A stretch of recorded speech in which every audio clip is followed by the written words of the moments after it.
మండలం తుని కాన్స్టిట్యున్సీ ఎల్లాయిపేట మా స్వగ్రామం.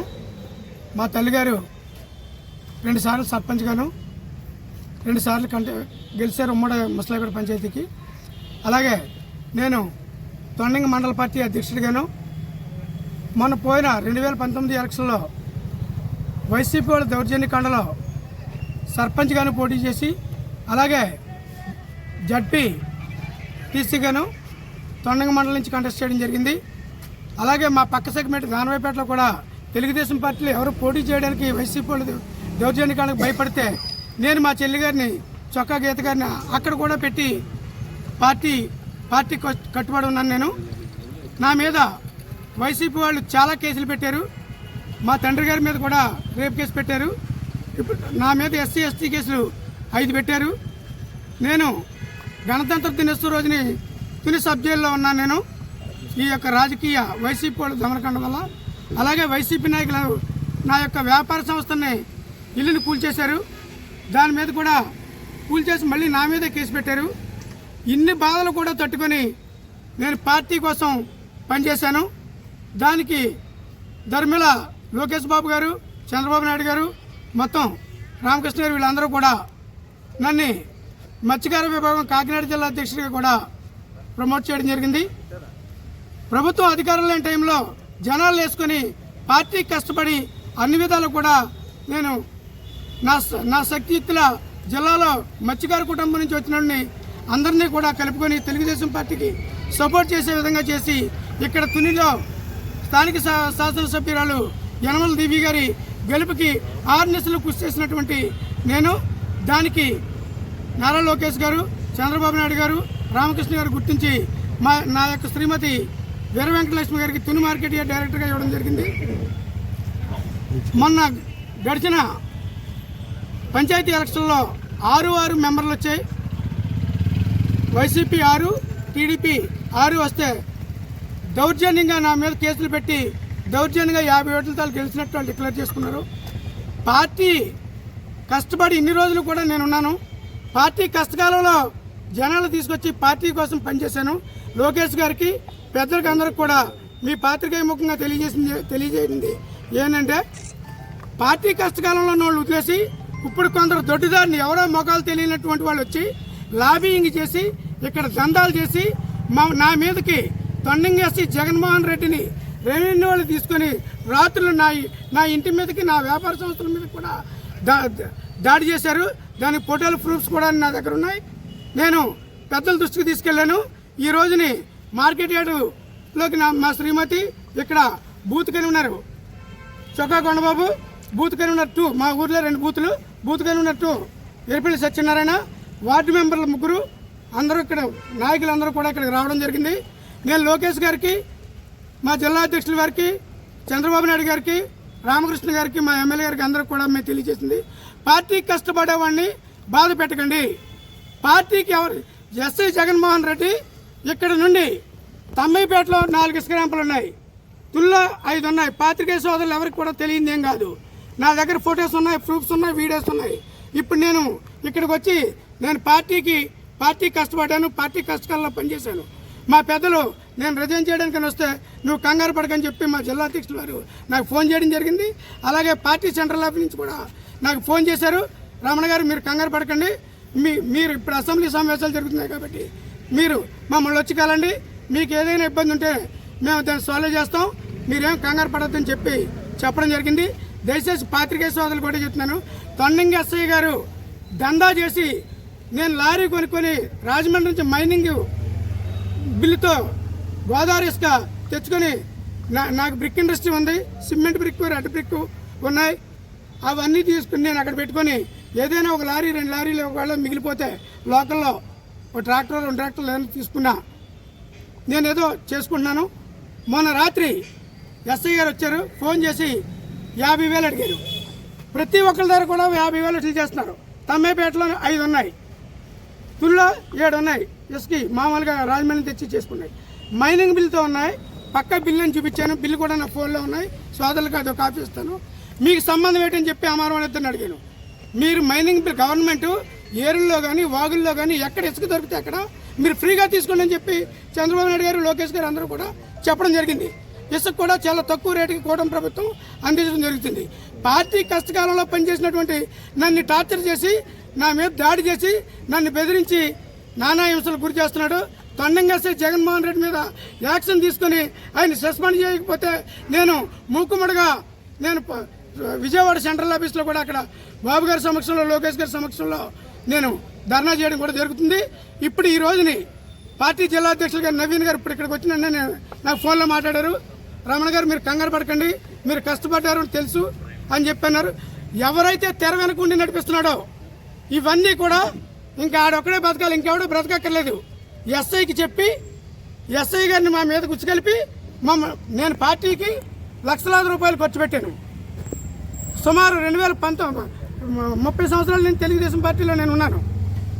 ఏంటి నాకే ఈ విధమైన జరిగిందంటే సామాన్యుల పరిస్థితి ఏంటి? దాన్ని బట్టి నేను ఎస్పీ గారికి, డీజీ గారికి, మొత్తం మా పార్టీ సెంట్రల్ పార్టీ నుంచి కూడా ఇప్పుడు ఫోన్ చేశారు.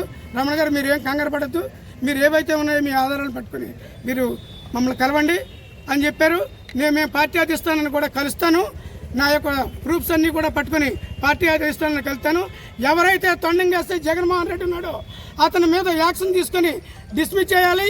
అతని మీద ఏసీబీకి అలాగే మొత్తం అందరికి కూడా కంప్లైంట్ చేస్తాను. అతని ఆస్తులు ఏంటి, అతను ఎక్కడెక్కడ దందాలు చేశాడు, డీజిల్, పెట్రోలు, తారు, ఐరన్ ఎక్కడెక్కడ దింపుతాను అన్నీ కూడా ఎవిడెన్స్ నా దగ్గర ఉంది. పాత్రికేయ సోదరులు మీకు అందరికీ తెలుసు. మీరు ఎవరికైనా ఆపద వస్తే దాన్ని వెలికి తీసే బాధ్యత పాత్రికేయ సోదరుల మీద ఉంది. నేను పార్టీని విమర్శించే ఉద్దేశంతో కానీ, పార్టీలో ఉండి పార్టీ మీద బురద జల్లే విషయంలో కానీ నేనేం కూడా ఎవరి మీద ఏం చేయట్లేదు. నా బాధని మీ ద్వారా వెళ్ళగక్కుతున్నాను. ఈ రోజుని మా అధిష్టానం జిల్లా అధ్యక్షుల వరకు సూచనల మేరకు నేను లోకేష్ బాబు గారిని అందరినీ కూడా నేను కలుస్తాను. మళ్ళీ త్వరలో అసెంబ్లీ అయిన తర్వాత పూర్తి ఆధారాలతో నాకు న్యాయం జరగకపోతే మా మత్స్యకార కుటుంబాలు, మా తూర్పుగోదావరిలో ఉన్నటువంటి కాకినాడ జిల్లాలో ఉన్నటువంటి మత్స్యకార సోదరులందరిలో కూడా సమావేశపరిచి నేను ఏ విధంగా న్యాయం జరగలేని పక్షంలో నేను అప్పుడు ఏంటనేది ఆలోచించి మళ్ళీ మీ పాత్రికేయ సోదరులందరికీ కూడా సభాముఖంగా ఒక ప్రెస్ మీట్ ఏర్పాటు చేసి నా కార్యాచరణని ఆ రోజు తెలియజేస్తాను. దయచేసి తొండంగా ఎస్ఐకి ఇక్కడ ఒకడు ఉన్నాడు, మొత్తం అందరినీ కూడా మొత్తం దండాలు చేస్తున్నాడు. అన్ని విషయాల్లో కూడా అతనే బ్రతకాలి, ఇంకెవడో బ్రతకక్కర్లేదు. అతని పేరుతో సహా కూడా నేను హైకమాండ్కి పెడతాను. ఇప్పుడే నవీన్ గారు కూడా నేను వచ్చే ముందు ఇక్కడికి వచ్చాక రమణ కంగారు పడకని చెప్పి ఫోన్ చేయడం వల్ల నేను రాజీనామా చేయట్లేదు. అధిష్టానంతో తెలుసుకున్న తర్వాత మీకు మళ్ళీ తెలియజేస్తాను. దయచేసి తొండంగా ఎస్ఐ మీద ఎస్పీ గారు తమ్మేపేట నుంచి తుని వరకు ఉన్న ఏరియాలో మొత్తం ఏవేవైతే ఇల్లీగల్ జరుగుతున్నాయో దాని మీద మీరు ఇమీడియట్గా యాక్షన్ తీసుకోవాలి. నేను రిటర్న్గా కూడా వెళ్ళి మా పెద్దలు, మా మత్స్యకార నాయకుడు కొండబాబు గారిని, జిల్లా అధ్యక్షులు నవీన్ గారు, ఇంకా మా పెద్దలు పార్టీ అధిష్టానం సూచనల మేరకు ఈ రోజుని నేను రిజైన్ చేయకుండా, మార్కెట్ యార్డ్ కూడా రిజైన్ చేయకుండా ఈ రోజున ప్రెస్ మీట్ అవ్వడం జరుగుతుంది. దయచేసి ఏమన్నా ఉంటే మీరు పాత్రికేయ సోదరులకు వచ్చినట్లయితే ఆన్సర్ కూడా చెప్పండి. అంటే తెర వెనుక వ్యక్తులు ఎవరంటారు? తెర వెనుక వ్యక్తులు మీకు తెలుసు, ఇక్కడ పాత్రికేయ సోదరులందరికీ కూడా తెలిసిన విషయమే. వాళ్ళు ఎవరనేది పేర్లతో సహా త్వరలోనే ఇప్పుడు అసెంబ్లీ అవుతుంది, అందరూ కూడా అసెంబ్లీ సమావేశాల్లో ఉన్నారు కాబట్టి ఆయన పేరు, వాళ్ళు చేసే యాక్టివిటీస్ అన్నీ కూడా తొండంగా ఎస్ఐని ఎవరైతే ఉసుకెళ్ళిపోయారో తొండంగా ఎస్ఐకి అసలు ఇసుక మీద అతను పని నోటీస్ ఇవ్వమన్నాను. మీరు నోటీస్ ఇవ్వండి, నేను ఇల్లీగల్ చేస్తే నేను రెస్పాండ్ అవుతానని చెప్పాను.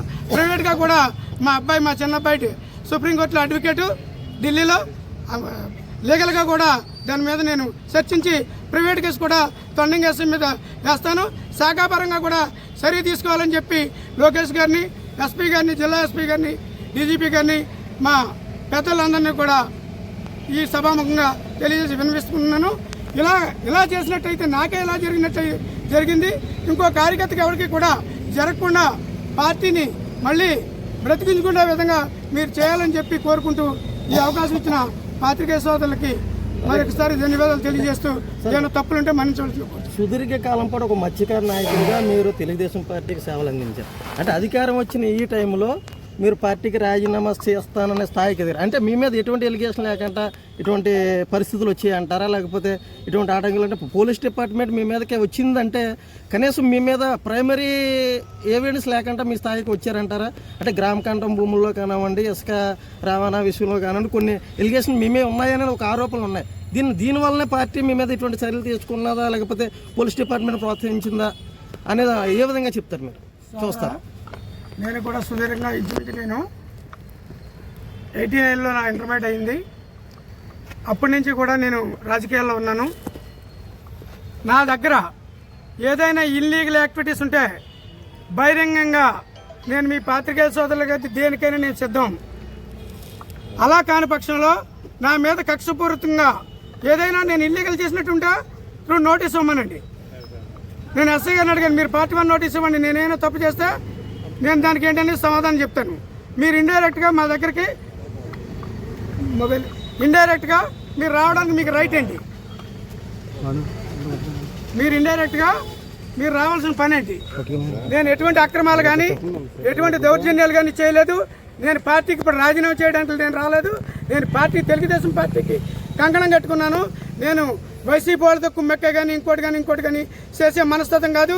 నేను ఉంటే తెలుగుదేశం పార్టీలోనే ఉంటాను, లేదంటే నేను నా వ్యాపారం నేను చేసుకొని ఉంటాను తప్ప వేరే వాళ్ళ మీద బురద చల్లే ఉద్దేశం నాకు లేదు. పార్టీ నియోజకవర్గ నాయకత్వాన్ని దృష్టికి తీసుకెళ్ళకుండా డైరెక్ట్గా ప్రెస్ మీట్ స్థాయికి వచ్చేసారంటే మీరు ఏ విధంగా, అంటే అక్కడ జరిగిన నష్టం ఏంటంటారు అసలు? నేను పార్టీ పెద్దల దృష్టికి కూడా ఆల్రెడీ తీసుకెళ్ళడానికి ఇప్పుడు అసెంబ్లీ సమావేశాలు జరుగుతున్నాయి. మా ఎమ్మెల్యే గారు కూడా అసెంబ్లీ సమావేశాలు అయినట్టునే వస్తారు. నేను ఒక లారీ కొనుక్కున్నాను. ఆ లారీతో రాజమండ్రి నుంచి మైనింగ్ బిల్లు ఇవ్వండి సోదరు బిల్లు కూడా చూపిస్తాను. ప్రతిదీ కూడా అక్కడ బిల్లు లేకుండా రావడానికి లేదు.